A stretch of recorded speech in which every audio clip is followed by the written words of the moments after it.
Welcome to Islamic Life Coach School podcast. Apply tools that you learn in this podcast and your life will be unrecognizably successful. Now your host, Dr. Kamal Akhtar. Hello everyone. Peace and blessings be upon all of you. Today's podcast is about how to disagree without fighting. And what comes to your mind when I say that you can disagree without fighting? Like, what is it that's your emotional experience in this case? In examples like, if your brother smokes and you strongly disagree with this habit because of health concerns, because of religious concerns, or if your mother doesn't want to go to the doctor when she needs to, she refuses to make any healthcare appointments, refuses to see doctors for checkups, follow-ups, delays appointments, prioritizes everything but her health. You absolutely disagree with this approach, this self-sacrificing type of lifestyle that a lot of women are encultured into. Or if your husband doesn't appreciate your emotional labor, he might not always say it, but there's always an undertone of, since you don't make enough money, then his work is more important, because you're doing the emotional labor of raising the kids and running a household. Or based on the same reasoning, he doesn't help around the house, even though you both contribute financially, saying things like, that's a woman's job. If you completely and utterly disagree with these approaches, then how do you express that disagreement without fighting, especially in close relationships that you want to preserve?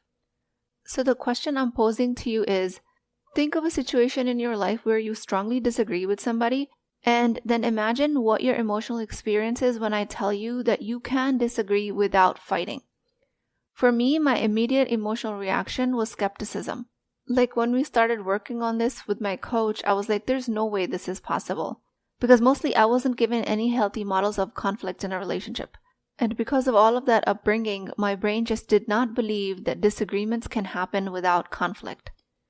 Now, this skepticism might be your initial emotion. Or it might be confusion, since you're always associating disagreement with conflict, and since you have accumulated so much evidence and experiences from the past, you can't even consider the possibility that you can disagree without fighting. Other emotions in this scenario might include cynicism, or doubt, or suspicion, because you've tried other methods before and it hasn't worked. It might be even resignation that it's too idealistic and it's not practical or even achievable in real life. Or you might even be downright apprehensive about this whole idea of even trying to disagree with someone, because of fears like if you even attempt to disagree, it will provoke a negative response from the other party. Now, any of these or a mix of these emotions might be your reality. But you're always welcome to disagree and fight. That's always an option. I'm not saying you shouldn't fight, but if you choose not to fight and you still disagree, then listen carefully to this podcast and you will understand how this can happen, and keep an open mind. So there are ways you're connected to other people in your relationships. Now, I don't prefer using the word hierarchy, but that's what I will call it here. You are either in a supervising position as a parent or a boss, or you are in a subordinate position as an employee or child, or you're in an equal position like as a spouse, friend, or a colleague. I want you guys to remember these 3 tiers of hierarchy, but it's actually not this simple as always, because the dynamics in a single relationship are so much fluid and bidirectional than described by the word hierarchy. I mean, if you're the boss and you have employees, some of those employees will have a higher level of skill than you in some areas. Then they will have an upper hand in, let's say, coding or organizing.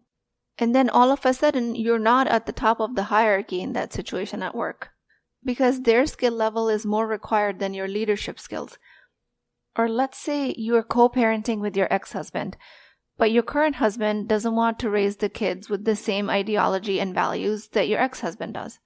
What do you do in that case? This is not a straight-up hierarchy.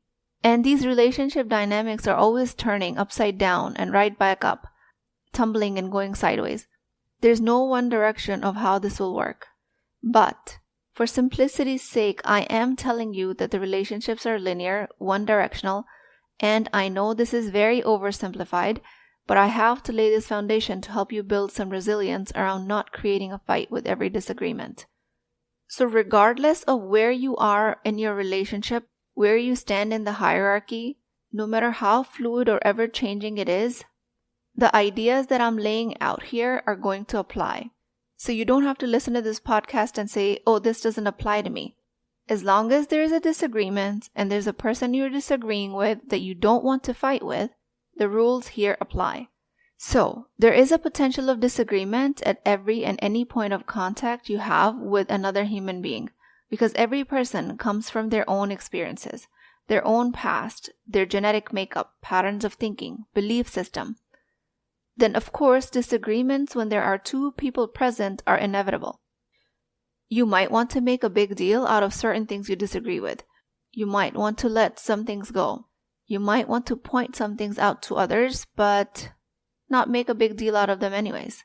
But then there might be some disagreements that you carry with others that you want to make known, that you want to stand on business for. But you might be hesitating doing that because, again, you don't want the disagreement to turn into a fight.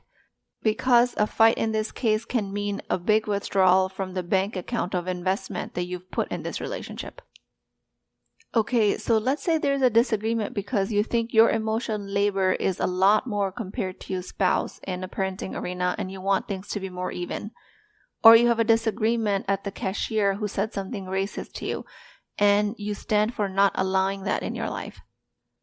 Again, we're talking about a very specific case scenario where you're choosing not to fight during these disagreements. So fights have to be bi-directional. The other person can choose to fight with you. If they think you're making a horrible mistake, they're allowed to think that you're not supposed to do or say or think the things you're currently thinking. And you don't have to agree with that. Meaning you don't have to agree with their disagreement of you as a person. Since fights are bidirectional, then it can only happen if both of you choose to do so. If the other person is armed and ready, and you don't even enter the proverbial arena, then there will be no fight. So in this case, things are very simple. The only thing you have to do is not to believe their opinion about you. All you have to do is let go of their judgment of your belief system. You can literally just hand it back to them. You can mentally or verbally say, I don't want to accept your opinion about me. I don't agree with your judgment of me.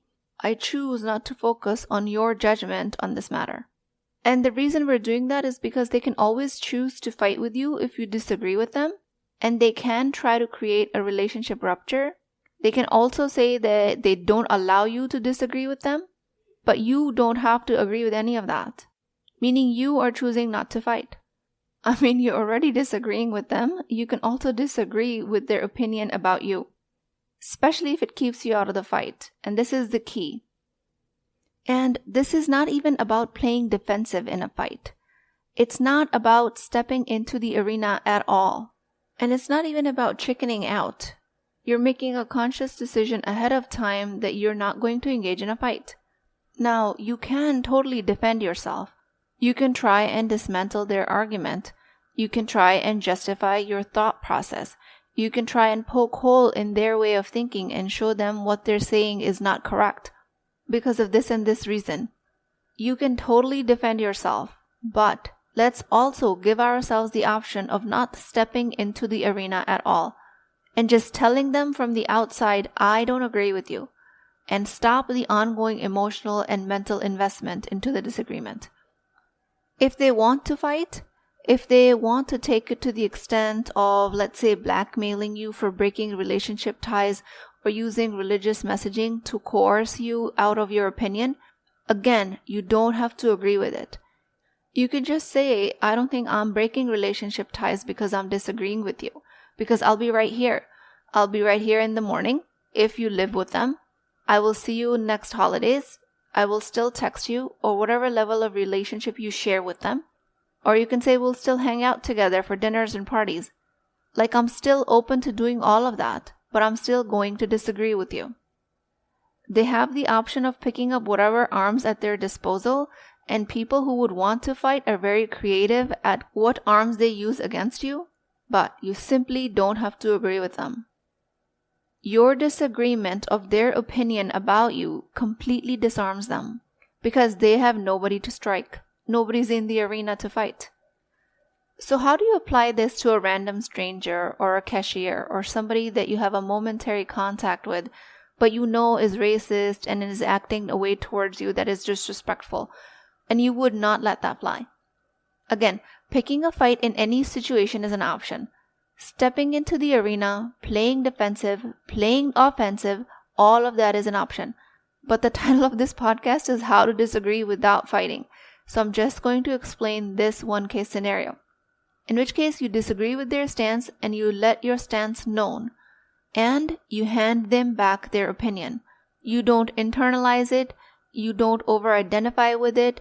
You don't make it mean anything about yourself.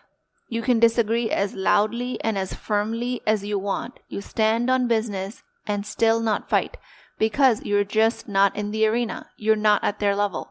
And depending on the other person's response, they will either back down or they will amplify their efforts out of frustration or anger towards you. They will provoke you to come into the arena. And they can still get yet more angry when you don't step into the arena even after the provocation. Because as far as you're concerned, you deliberately and consciously decided that they're welcome to fight with themselves.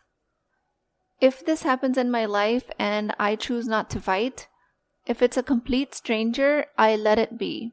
I put my opinion out there and I never enter the arena and I walk away. But if it's a loved one and they're suffering through their own emotions and I want to help them relieve that suffering, I would choose another time to support them. And this is what I recommend your next step is. This is what my next step usually is. But it requires a little bit of higher level of engagement. Meaning you disagree with somebody, you've learned how not to fight with them, but not only you can remain neutral during the whole process, you can take the higher road.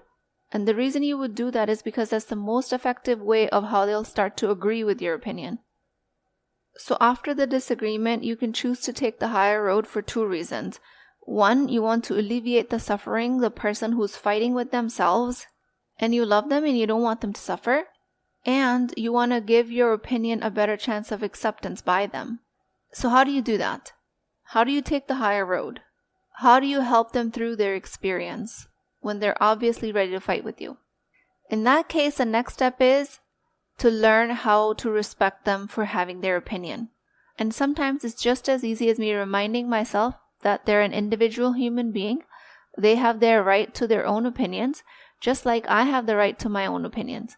Even though sometimes in my face they're fighting for me to not have that right. And they're pretending that I don't have that right. And they're enforcing their will on me to not have the right of my opinion. It simply does not make it untrue that I actually have the right to my own opinion. Through all of that garbage and that nonsense that they're thinking about me, I give them the respect of having that opinion. And sometimes it's just as simple as that. And that for me creates an instant level of respect and some regard for them. And what does that do? It allows me to take a higher road. Just me recognizing them as a free individual, I can take the higher road because it gives me a sense of respect just for them being a human being. So this higher level of evolution through a disagreement, the first step is going through it without the fight. The second step is going through it with respect. And again, I recommend you choose that only for special relationships around you because it requires your emotional and mental investment, which is a precious commodity. So this also you can pre-decide. You can create some level of respect and take the higher road if you think the person you're disagreeing with is worthwhile this effort. And if you're feeling constantly angry and resentful, if you're judging them for their thought processes, and if you absolutely don't want them to have the opinion that they have, then the disagreement will quickly escalate into a fight. Because not only have you stepped into the arena, you've picked up arms. And again, nothing wrong with that, you can choose. And at this point, you might make a case to me that it's absolutely necessary for you to deem their opinions wrong and to judge them. Otherwise, you will not be able to hold on to your values. You have to consider some things wrong, don't you? So taking the same example, let's say if somebody is discriminating against you, then you must judge them for being wrong. Otherwise, you risk slipping into your discrimination for yourself. And if you don't regard their opinion as wrong, then who's to say by extension you will also not accidentally become racist and you won't adopt their opinions. And what I will say to that is this is an excellent use of judgment. You're welcome to judge their racist opinions as wrong, but when this judgment leads to you forcing your beliefs on them, like there should be equity, fair treatment, equal pay, and let's say they obviously don't have any of these opinions, then your ongoing judgment of them having their opinions will create a foundation of fight. And if you choose not to fight, because let's say your safety is threatened, then you'll internalize this judgment, and that will become resentment, and that will create an ongoing emotional toll on you. So the process here is, as long as you judge them and stick to your value of fair human treatment, then the judgment has done its job. What I'm asking you to do is drop the judgment when it starts to escalate into a fight, because now you've started throwing verbal rocks, or you're not verbalizing your judgment because of fear of your safety, in which case you're internalizing it. And that's also not healthy. Let's consider an example of a Muslim youth.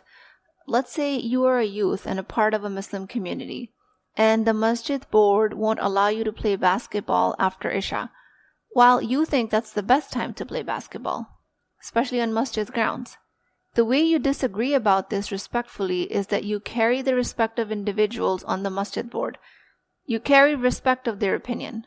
You don't agree with it, but you can carry and feel respect for it. Judgment will take a downturn where you start to think that they think I'm a naive person. They're not letting me have freedom of choice. They're not letting me enjoy the resources that the community offers. They're disregarding my opinion because they think I don't have experience. Having focus on this level of opinion about other people is not going to help you feel respect for the people that you're disagreeing with. In taking the higher road, you have to train your brain into finding something, no matter however small, into feeling respect and acceptance for the other person that you're disagreeing with. You can always choose to step into the arena and fight armed, with judgment, with your sense of revenge. You can step into the arena and be defensive, or you can stay out of the arena, let them have their opinion, and disagree with them. You can stay out of the arena and let them have a unilateral fight. You can try and engage with respect for them, for being the elderly in this dynamic, respect them for being a Muslim, for being another human being, for having the freedom of carrying their opinion. And when you stay out of the arena, not only you can stay neutral, you can respect them and take the higher road. But in this case, what would it look like to have your opinions known with respect? Here, it can look like you petitioning the community to pressure the board to consider a fair process. Coming in front of the board and speaking your mind about how you're using your rights as a youth to use the masjid property to play basketball, because you're engaging in healthy activities. You can very much respectfully disagree in front of the board, in front of the entire community if you have to. In this case, not only you're disagreeing without a fight, you're disagreeing with respect. And if you do that, chances that the outcome of this disagreement are in your favor are going to be much higher. And it is so fascinating because how it works is almost a foolproof method. Every time I use this method, things work out in my favor, alhamdulillah. And the same is true if you're on the mosque board and you disagree with the youth playing basketball after Isha because you think it's disruptive and unsafe for the younger kids. Your responsibility is to find some respect for the youth to engage in a conversation. When both parties judge each other, there's no conversation. It's only an argument. And nobody listens. So what we have covered so far is avoiding fights because you're choosing not to.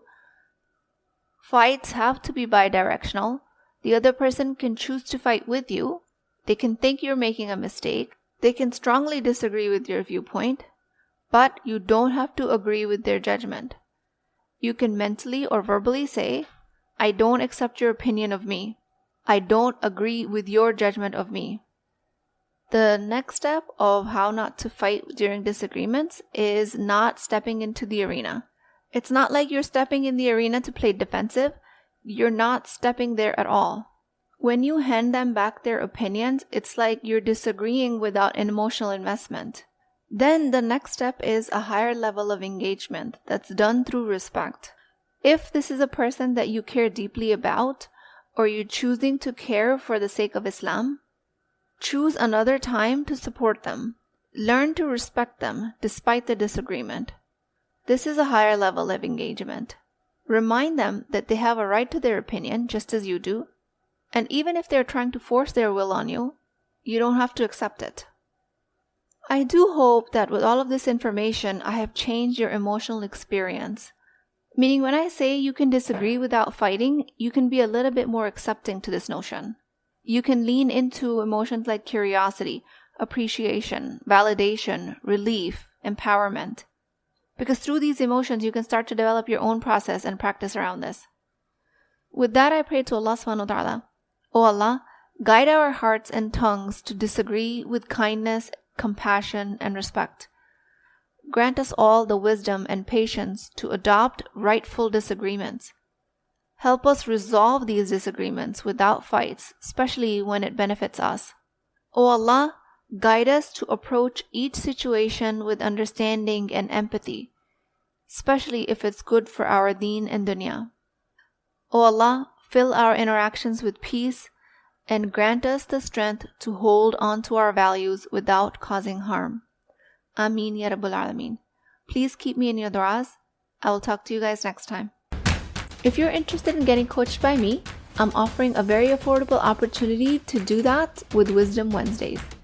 This is not a course, not a lecture. This is an opportunity for live coaching, real change with Islamic adab and etiquette. You do not need more information.